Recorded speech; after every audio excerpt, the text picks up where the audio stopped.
Assalamualaikum warahmatullahi wabarakatuh. Halo pemirsa RCTV Langkah Padane dimanapun Anda berada. Senang sekali saya Desi kembali menjumpai Anda pada program Pribenje.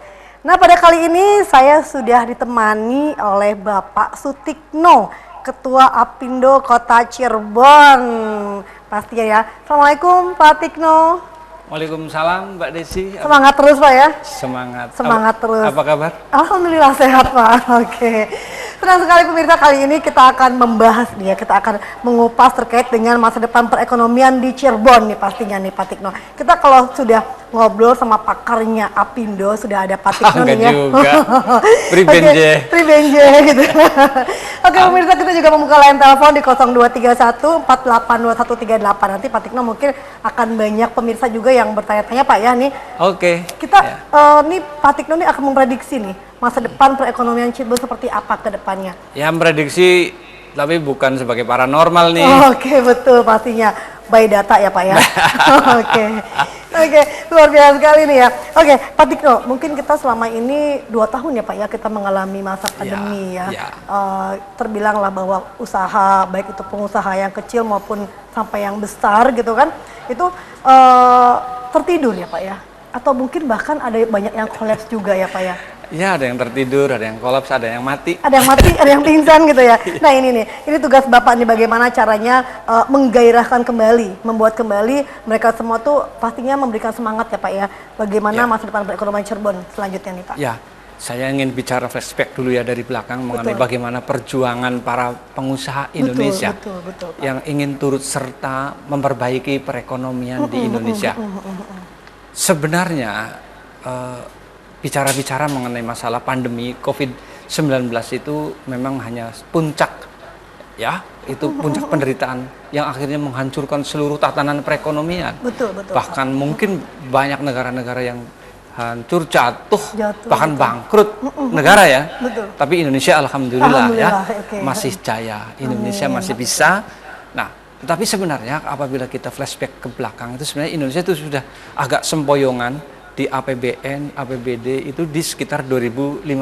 2018 sudah mulai bincang-bincang mengenai utang tidak berimbang antara pendapatan ekspor dan sebagainya. Tetapi dilalah pada saat sulit di tahun 2019 ternyata ada COVID-19. Nah gitu, di 2020 puncaknya, bahkan di 2021 kita banyak kehilangan. Akhirnya dari tatanan perekonomian terutama juga banyak industri-industri yang kolaps karena juga banyak juga yang telah meninggalkan kita. Banyak orang yang tidak bisa usaha lagi padahal dia pengusaha besar. Ada juga orang yang baru mempersiapkan diri ingin menjadi pengusaha tapi tidak dapat melanjutkan lagi. Akibat mungkin karena modalnya yang terkuras habis. Akibat juga mungkin karena mitra yang tadinya sudah agree atau perjanjian tapi ternyata batal dilanjutkan. Ada juga pernah dengar banyaknya perusahaan-perusahaan di Jawa Barat yang pindah ke Jawa Tengah. Akibat bukan pandemi, tetapi akibat dari masalah kondisional di lapangan. Misalnya akibat pertikaian,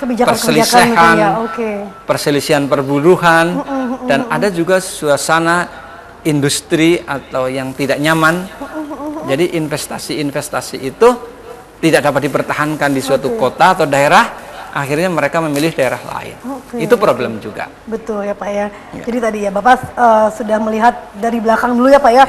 Sebelum pandemi ini kita alami ya Pak ya. Ya sebenarnya sudah ada gejala-gejala gitu ya. Nah, setelah 2019 tadi, awal 2020 kita mulai kan Pak ya, kita mulai ada kerikil di sana, lalu ada hujan, ada kematian, luar biasa ya Pak ya. Itu seperti apa Bapak melihat itu Pak? Ya itu penderitaan memang ya, bukan hanya dilakukan, tidak hanya dirasakan oleh rakyat Indonesia, tetapi memang dunia.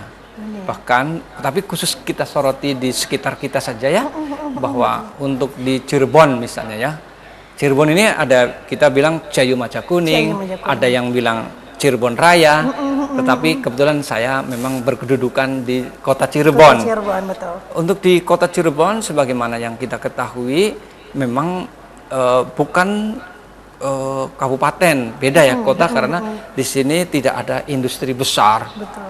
Tapi kalau di kabupaten, misalnya Majalengka, Kabupaten Cirebon, bahkan memang Kabupaten Cirebon ini sekarang lagi mempersiapkan ancang-ancang industri di Cirebon Timur ya. Oke, Nah, betul. kalau Cirebon memang di sini banyak perhotelan, kampus, Betul. ya, kemudian restoran, Restoran, banyak kuliner-kuliner. kuliner, hotel Tapi ya, jangan Pak, ya, salah, hotel. walaupun kecil, tetapi ibaratnya singanya Jawa Barat. Jawa Barat, iya betul. Jadi potensi-potensi ngumpul di sini. Oke. Dulu juga ada proyek Exor namanya di Indramayu.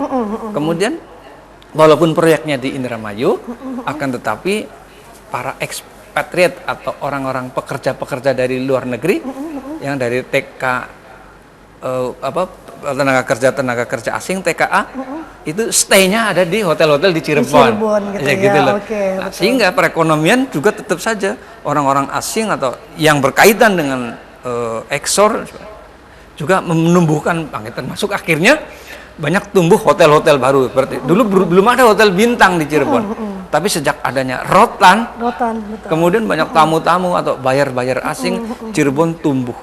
Kemudian kampus tumbuh. Oke. Ada juga akhirnya ada radar Cirebon. Ada Cirebon ya, betul. Nah, yang tidak kalah penting adalah di sini sebenarnya adalah sebagai kota pariwisata, kota budaya, dan juga kota pendidikan, Betul. kota perdagangan dan jasa. Jangan lupa ini. Jadi sepanjang Jalan Perjuangan misalnya, ada berapa kampus? Ya. Ini kampus-kampus besar. Setiap tahun itu penerimaan mahasiswanya itu antara seperti IAIN, UGJ Wiswagati ya. Ada Untag di situ ada juga juga. STEMIC IKMI, itu Oke. besar, Untag sebagainya, belum SMA-nya. Ini hanya dalam satu jalan saja Betul, ya. betul, Pak. Itu kalau yang saya dengar IAIN Syekh Nurjati itu satu kali angkatan bisa 3.000 3.000 mahasiswa baru. pendaftar ya. Ya. Oke. Nah, coba bayangkan kalau misalnya sampai dengan 8 semester atau 9 semester, apalagi ada mahasiswa abadi yang Jangan lulus-lulus masih belum ya. keluar dari Cirebon karena betah di sini numpuk para pejuang-pejuangan pendidikan, tetapi juga yang akan menumbuhkan perekonomian di Cirebon. Betul. Oke. Begitu. Nah, kemudian juga saya lihat perkembangan bagaimana pejuang-pejuang pengusaha ya, mall, pasar. Saya sangat prihatin sekarang. Ya, Terjadi penurunan yang sangat drastis. pastinya Pak ya. Begitu. Oke. Juga karena apa? Ternyata banyak bisnis-bisnis online yang sudah menyedot orang-orang harus belanja secara offline atau yang secara langsung. Betul. Nah, ini yang nantinya ada ekonomi kreatif, Kreatif. ada juga perekonomian digital. Nah, bagaimana peran-peran pemuda, mahasiswa, dan juga orang-orang yang ingin menjadi pengusaha. Ini menjadi target, menjadi sorotan bagi Apindo Oke. untuk melihat bagaimana ke depan mereka agar bisa menjadi pengusaha. Oke. Apakah bisa mereka mahasiswa yang masih duduk kuliah juga bisa menjadi pengusaha? Oke. Believe it or not, Oh, bisa dong. Kenapa tidak ya, Pak? Resepnya Why gimana? not ya? Oke, Ayo gitu, nanti ya. ya. Oke, ini luar biasa sekali ya nih. Pak Tikno sudah melihat gitu kan, membaca bahwasanya walaupun kota Cirebon itu kecil, Ya. tapi itu sebagai pusat perekonomian yang besar ya, Ya, Pak ya. ya.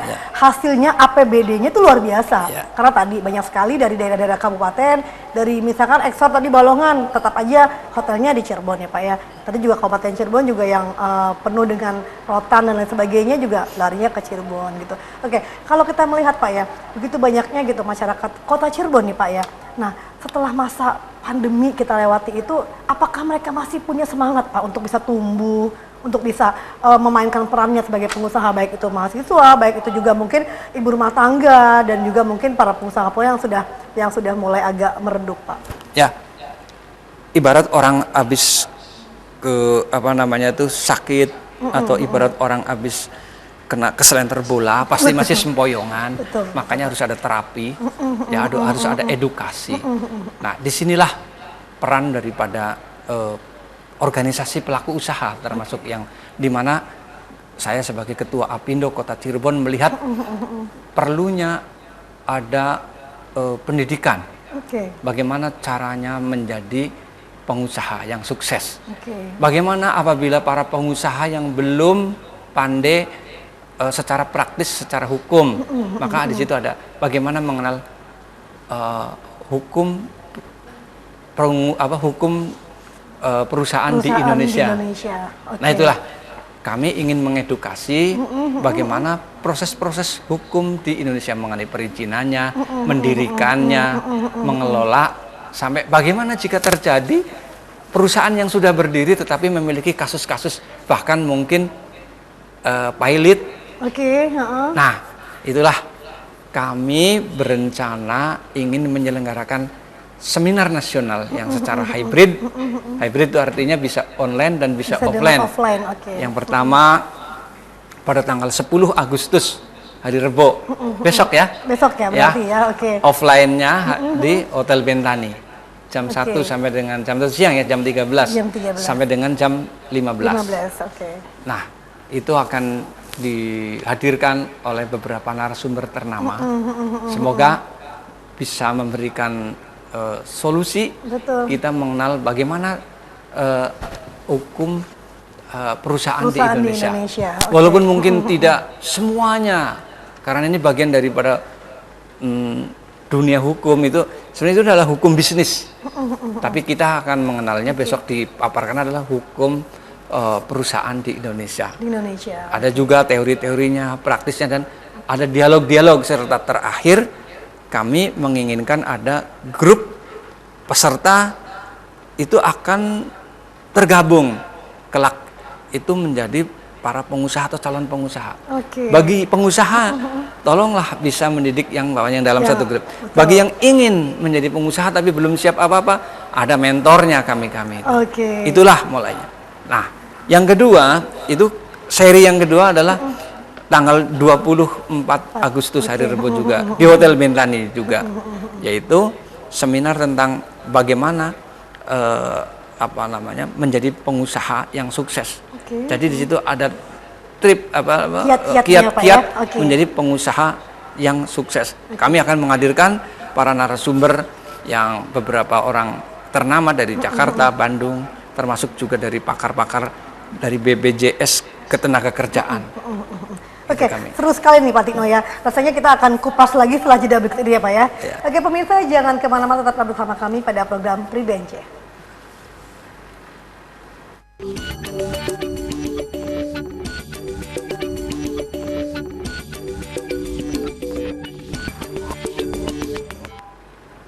Oke baik pemirsa, masih bersama kami pada program Pribenje, masih dengan Pak Tikno nih ya. Dan kita juga membuka layar telepon di 0231 482138. Barangkali yang mau bergabung, mangga silahkan. Kita masih bicara masa depan perekonomian Cirebon ya Pak ya.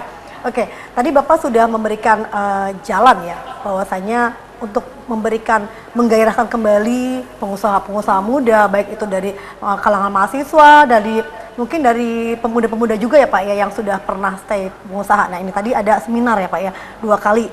Nah yang pertama itu besok jam 13.00 sampai dengan jam 17.00. Ya. Oke, nah ini Pak, kalau kita bicara pandemi, mungkin itu kita katakan sebuah waktu itu ancaman ya Pak ya. Semua kita merasa terancam ya, jiwa, baik itu perekonomian. Sudahlah saat itu kita berpikir bagaimana kita sehat dulu aja saat itu. Tapi di sisi lain juga banyak juga apa ya Pak ya, orang-orang yang menjadi kreatif akhirnya. Nah ini juga sebuah peluang usaha nih Pak nih. Bagaimana Bapak melihat itu Pak? Ya pokoknya pandemi harus kita lupakan. Betul. Oke.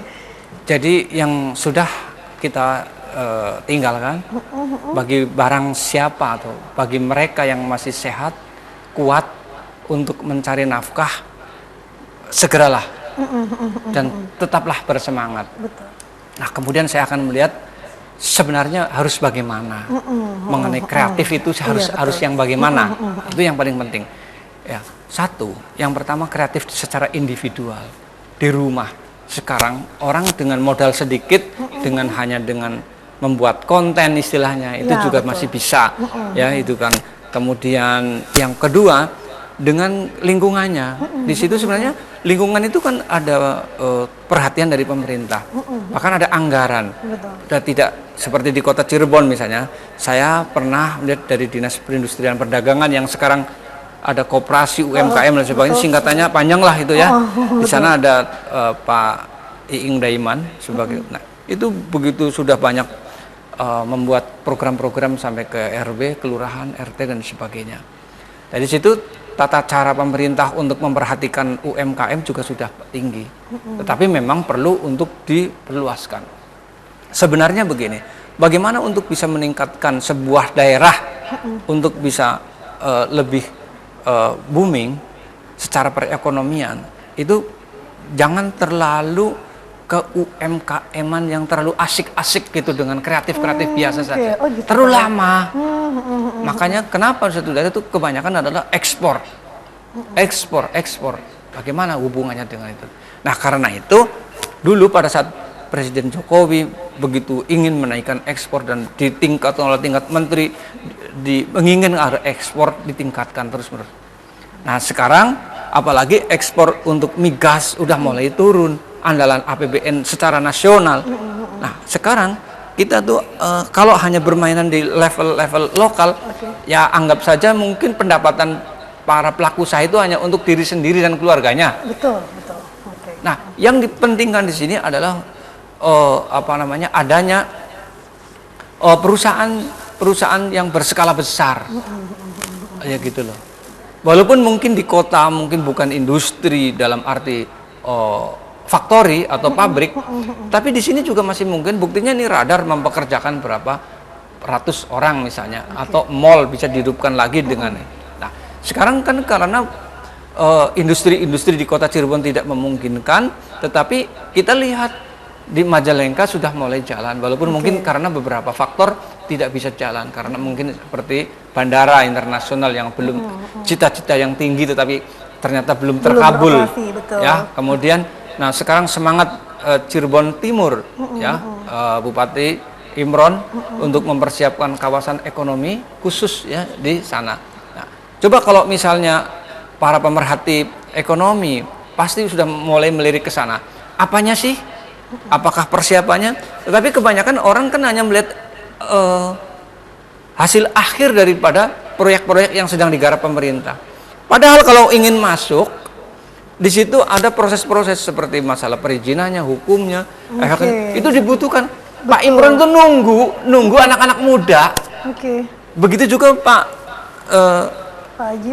Aziz, wali kota juga nunggu kedatangan anak-anak muda, setidak-tidaknya melalui kadis-kadisnya.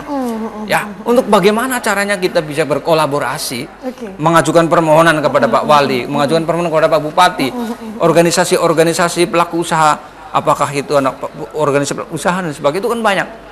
Di sini tuh ada Kadin, Kadin daerah. Kadin itu ibaratnya KNPI. Kadin itu membawahi organisasi-organisasi pelaku usaha, termasuk Apindo. Apindo itu di bawahnya Kadin. Kadin itu berdiri atas undang-undang, walaupun Apindo memang berdiri lebih dahulu secara waktu. Nah, kalau KNPI itu kan membawahi ormas-ormas kepemudaan. Ya, seperti ada AMI, KNPI, KNPI itu membawahi beberapa ormas.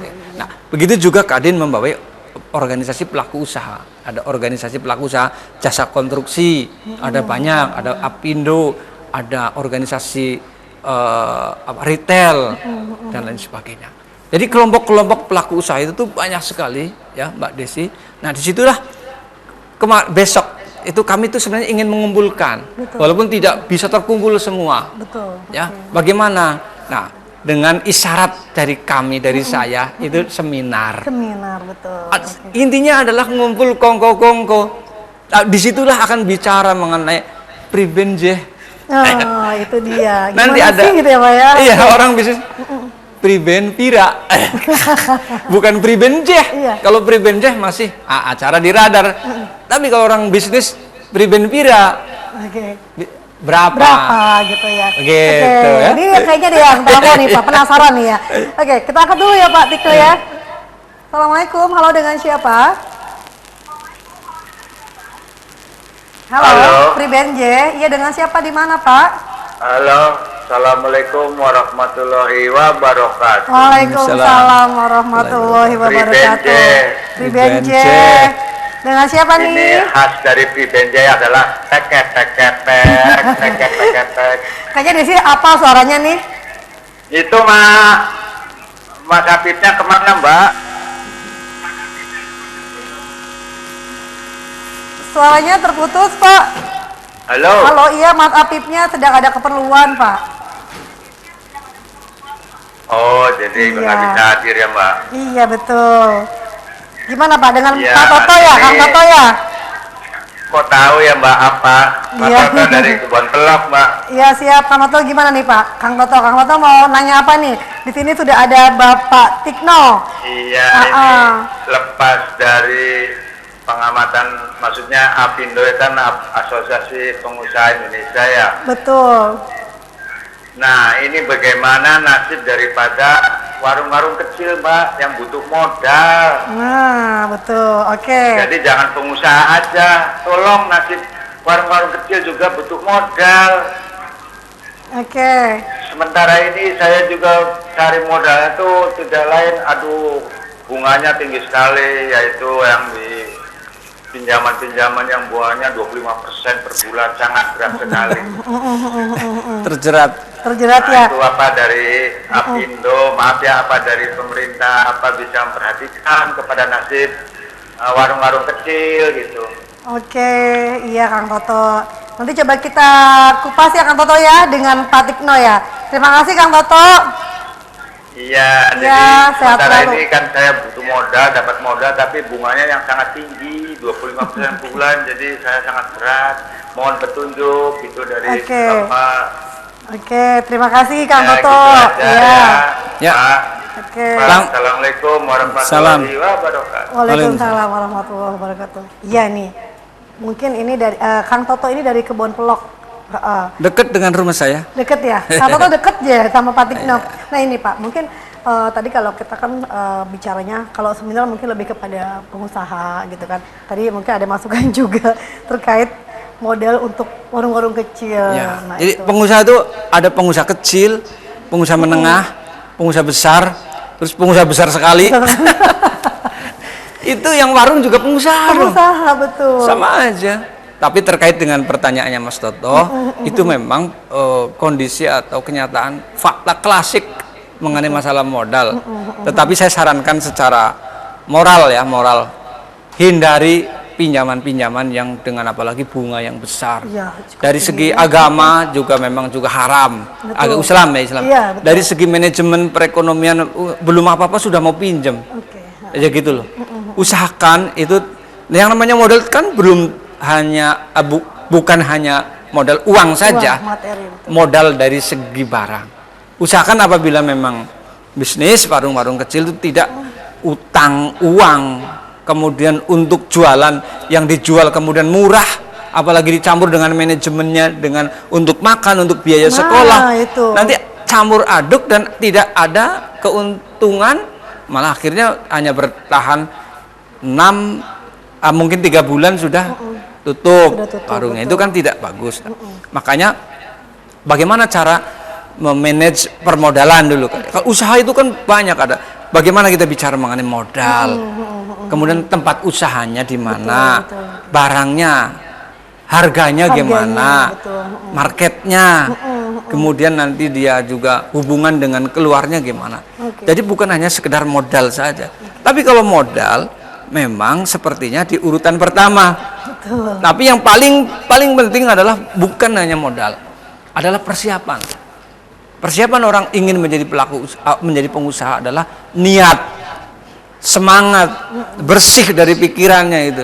Bagi orang Muslim, Pribenjaya, Maya, adalah bangun tidurnya, bangun paginya. Kalau menjadi pengusaha, apalagi masih level warung Pemula, kecil, ya, oke. turnis kawanan, Nah. buluk, ora sholat. Iya itu ya.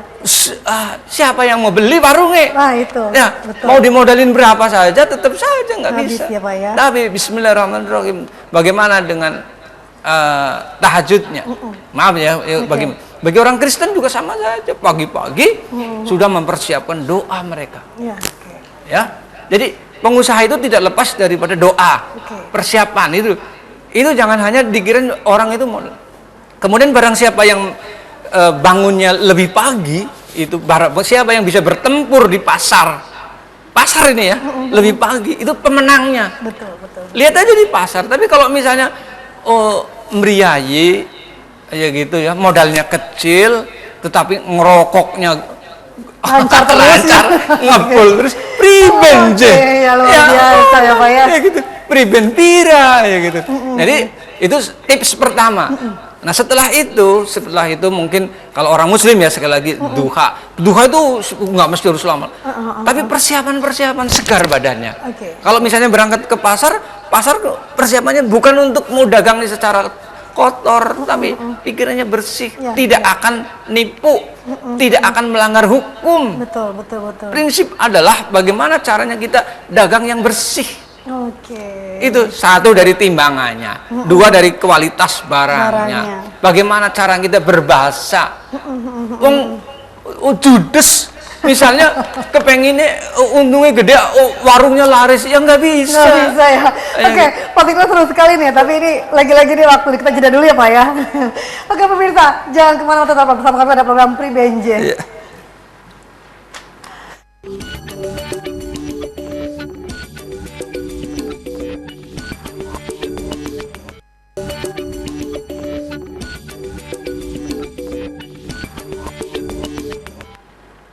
Oke baik pemirsa, masih bersama kami pada Pribenje, masih bersama dengan Pak Tikno nih ya.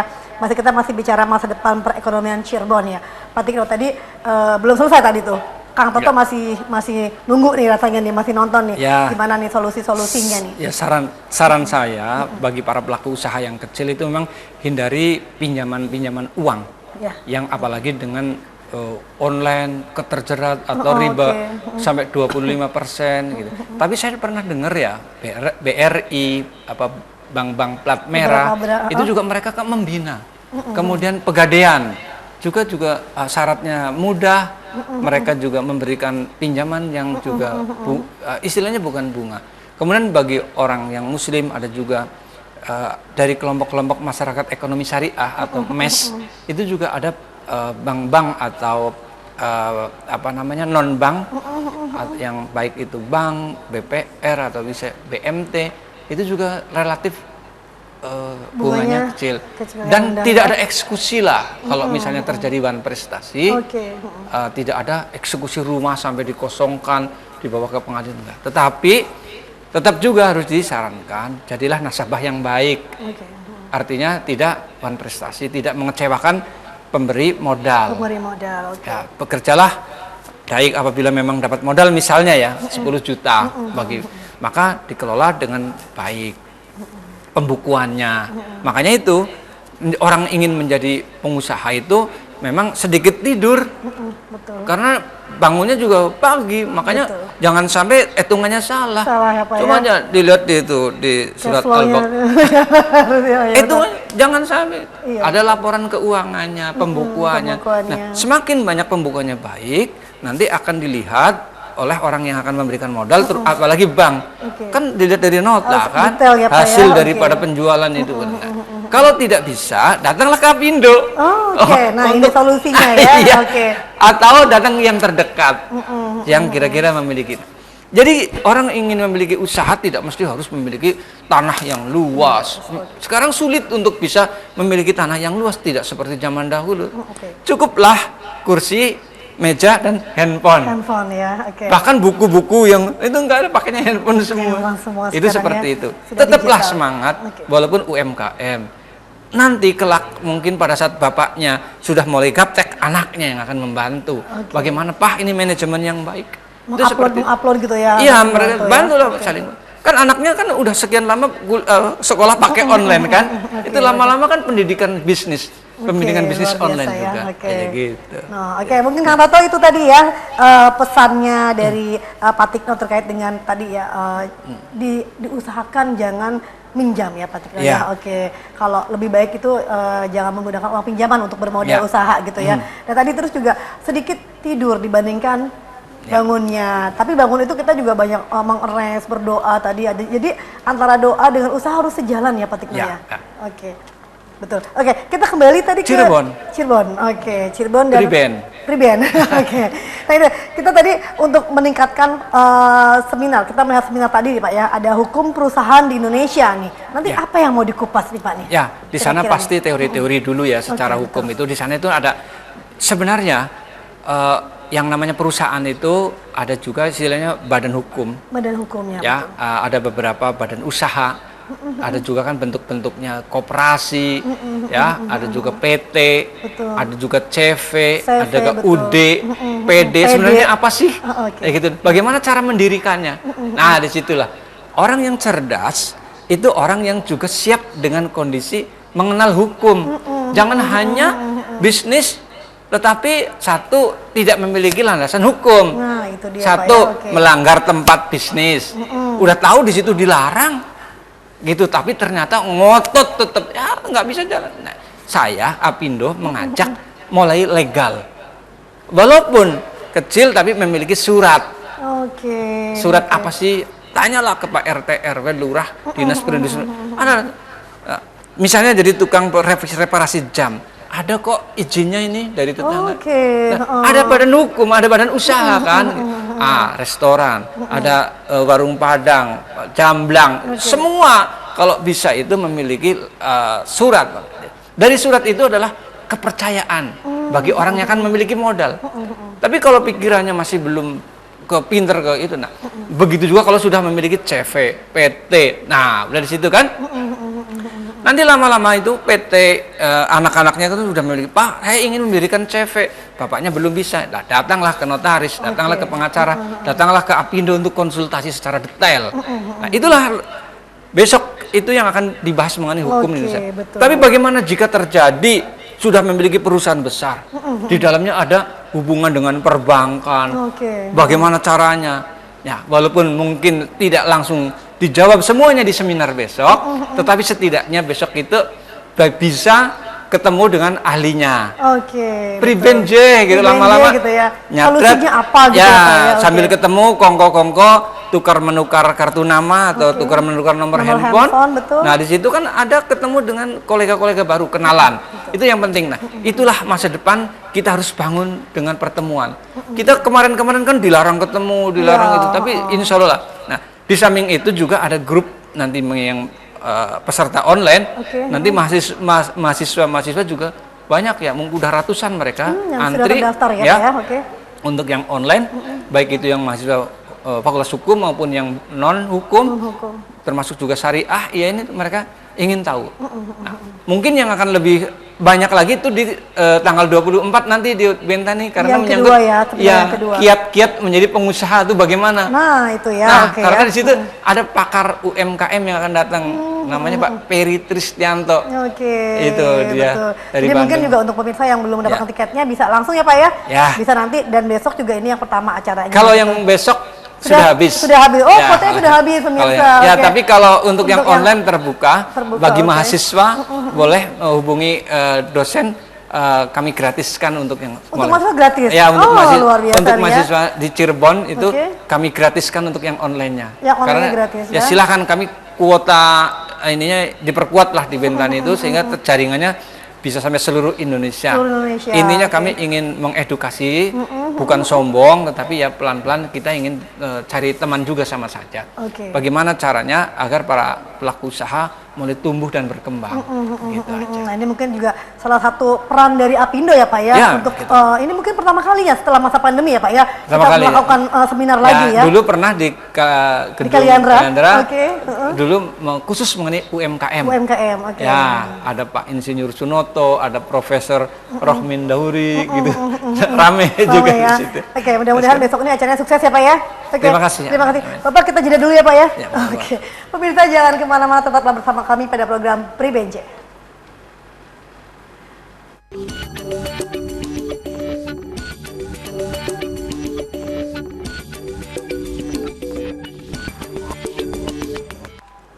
Baik pemirsa, masih bersama kami pada program Pribenje, masih bersama dengan Pak Tikno nih.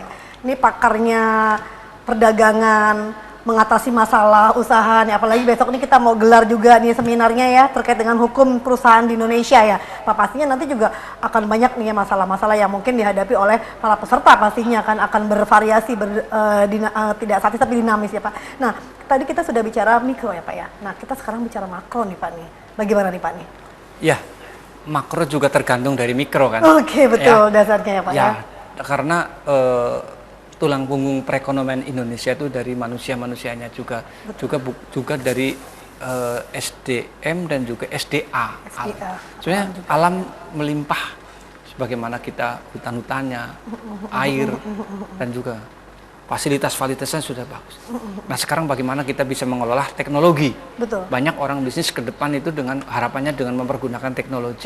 Makanya banyak orang bilang bahwa sekarang tuh bisnis online menjamur. Bagaimana bisa bersaing sebagainya. Itu memang andalan kita ke depan. Barang siapa yang gaptek nggak mau tahu mengenai digital teknologi nanti ketinggalan. Iya betul Pak. Karena semua yang terkait dengan perdagangan semuanya dengan digital. Digital, oke. Gitu loh. Kalau yang selalu dengan tradisional pasti akan ketinggalan. Oke. Sampai adanya marketing digital gitu ya Pak? Iya. Ya? Oke. Namun demikian tetap saja tidak usah galau kalau memang ternyata masih dengan yang desain lama dan sebagainya. Karena kan tetap mencari rezeki itu tergantung juga daripada nasib. Itu apabila pasrah terus ya. Tapi ini kan kita bicaranya mengenai masalah teori ya, manajemen, bagaimana caranya strategi kita bisa menaikkan ke depan. Nah, kita harus bisa melirik masalah potensi daerah ke depan. Kita juga melirik bagaimana politiknya sekarang dan ke depan. Begitu loh. Siapa yang akan berkuasa nanti di 2024? Model ekonominya bagaimana? Seperti apa maunya gitu kan. Itu kan bukan hanya sekedar masalah kecil. Kalau untuk perusahaan-perusahaan yang kecil mungkin tidak akan memperhatikan hal-hal yang makro. Tetapi bagi para mereka yang dengan modal yang besar, miliar bahkan triliun, pasti memiliki kepentingan-kepentingan politik. Di tahun 2023 itu adalah tahun politik. Bahkan pilkada, pilpres juga akan didahului juga dengan pileg. Februari dulu di 2024. Nah disitulah ada pesta politik di tahun 2024 yang sangat luar biasa. Bahkan itu juga tetap akan terjadi perubahan-perubahan perekonomian secara makro. Orang mungkin akan bekerja di ranah-ranah kampanye politik. Bahkan juga mungkin ada orang jasa-jasa kaos, sablon, digital printing dan sebagainya itu. Bahkan jasa-jasa isu, jasa-jasa media, gitu riset dan sebagainya. Bahkan tanda petik ilmu-ilmu hitam gitu. Mungkin udah mulai ada persiapan seperti itu. Sudah mulai membuat penawaran ya Pak. Bagaimana kita masih memiliki peran masing-masing. Nah, kalau kebetulan ada orang yang tetap lurus di jalannya, misalnya mereka yang kontraktor tetap jalan. Ada juga jasa konstruksi yang sudah tidak mendapatkan proyek-proyek sekarang. Ada juga mereka yang masih tetap on the track karena mereka misalnya bisnisnya bidang kuliner misalnya. Tapi ada juga yang mungkin tetap tenang. Saya lihat ya, yang tetap tenang adalah satu orang pabrik-pabrik pakan ternak. Pakan ternak, betul. Ya, peternakan juga sebagainya. Walaupun mereka kadang-kadang goyah, tapi pada tingkat peternaknya. Sampai dibuangin itu sih hal biasa. Tiap tahun ada kejadian orang membuang ayam, marah-marah karena atas modal dengan panen tidak seimbang. Tetapi ternyata tetap saja jalankan. Maaf ya, buktinya Carun Pokpan, Jawa Konfit, Sido Agung, New Hope Indonesia masih berdiri menjadi raksasa, perusahaan yang raksasa yang luar biasa. Nah, begitu juga hotel-hotel, ribut katanya sepi dan sebagainya, masih tetap bertahan. Begitu ya. Pemerintahan masih kuat. Ya, industri-industri makanan besar masih cukup kuat, masih, jadi ketahanan pangan masih kuat. Saya yang mungkin tidak percaya bahwa akan terjadi kekurangan pangan gitu tuh, saya kira tidak. Indonesia akan tetap kuat. Pangannya aman ya Pak? Aman, kuat. Jangan pesimis, optimis saja gitu bahwa ke depan Indonesia masih cukup kuat, padinya dan sebagainya. Nah untuk itu bagi para pelaku usaha yang mungkin akan di bidang makanan, ya, pangan, gitu, itu ke depan akan lebih baik. Oke. Beras, telur, daging, dan sebagainya mungkin gitu. Cuma ada hal-hal yang mungkin seperti misalnya ada penyakit kuku, mulut, dan sebagainya, itu hal-hal yang biasa. PMK, Nggak ya, usah harus dipikirkan itu biasa. Setiap tahun ada aja gitu. akan ada, ya. Mau begitu juga mengenai masalah harga naik turun. Kalau mau lebaran pasti akan naik. Nanti juga turun lagi. lagi, Itu hukum pasar. Jangan ditakuti. Tetap saja terus jadi pengusaha. Bikin kue ternyata misalnya akan naik gula, terigu, dan sebagainya. Biasa. Tahan dulu, nggak usah jualan dulu. Ya. Tapi produksi terus. Jual kan. Nah, yang paling penting adalah kreatif. Bagaimana merubah, bagaimana selera pasar. Batik bagaimana sekarang, batik Cirebon. Kadang-kadang mulai sepi, aduh batik no gimana. Ya iya, memang karena memang belum. Nah, ikutilah mungkin. Saran saya kepada pemerintah, tetap saja apa namanya yang untuk home industri dan sebagainya perhatikan. Ya, yang kira-kira ada tenaga kerjanya lebih banyak, ya itu juga perhatikan. Batik, rotan, saya ingin agar di kabupaten itu bangkit kembali. Karena itu imbasnya juga kan ke kota Cirebon. Betul, juga. pasti ya Pak Nah, ya. kalau pabrik-pabrik besar seperti Java Konfi dan sebagainya itu juga besar. Ya kita sering lihat tidak pernah diam itu. Kalau kita lewat produksi terus. Oke. Nah, ternyata juga kalau kita melihat di Majalengka, tanah-tanah sudah mulai mahal sebagainya, itu kan persiapan. Jadi prediksi saya nanti di tahun 2025 presiden baru misalnya atau presiden yang terpilih itu semangat Indonesia ekonomi akan mulai berkembang lebih baik. Nah, imbasnya nanti di kota Cirebon, termasuk anak-anak yang tadinya mungkin masih belum sarjana, para sarjana baru yang masih kuliah, saran saya mulai bisnis sekarang. Oke. Dirikan perusahaan. Betul. Nggak apa-apa kalau misalnya dia sudah umur 18 tahun bisa menjadi direktur. Kan dia bisa, maaf ya, anak saya udah direktur semua. Karena bapaknya juga di direktur. Saya ciptakan mereka dalam mulai. Jangan hanya memikirkan kuliah akademis saja. Ya, pasti ya. lulus lah. Pasti ya. Tetapi saya injek pada Anda, kamu harus juga menjadi pengusaha. Oke. Jangan cengeng. Betul. Minta kiriman terus, tetapi cari duit juga sambil kuliah. Kan hanya main ini ada kuliah. Oke. Semuanya bisa diatur dari handphone. Betul, Kan? Ya, betul, gitu. Pak. Nggak Oke. mesti zaman seperti itu harus pagi-pagi kayak papahnya ngirim kue ke pasar. Oke, ya. Itu tradisional sekali. Tapi sekarang bermain di situ yang cerdas. Oke. Jadi sekali lagi anak muda jadilah pengusaha. Jadilah Mahasiswa punyalah perusahaan. Betul, Dirikan oke. perusahaan. Ingin bertanya? Ayo Ayo ikut besok ya Pak ya. seminar. Oke, seminar ya. Oke, luar biasa sekali nih. Mungkin Bapak tadi sudah memberikan pesan ya kepada anak muda. Ya. Harapan Bapak nih Pak untuk ke depan untuk Cirebon seperti apa Pak? Ya, harapan saya adalah satu dari sisi pemerintahnya dulu. Betul. Ya, adalah komitmennya, perencanaannya. Saya pikir ya maaf ya, sudah tidak ada korupsi lagi barangkali ya. Ya, Itu pertama mudah-mudahan dulu. ya, betul Jadi ya. anggaran-anggarannya tersusun dari itu yang baik, perencanaannya. Di situ adalah orang-orang cerdas nanti di Balitbang itu. Istilahnya kalau dulu kan Bapeda. Bapeda. Nah, di samping dari dinas-dinas yang ada.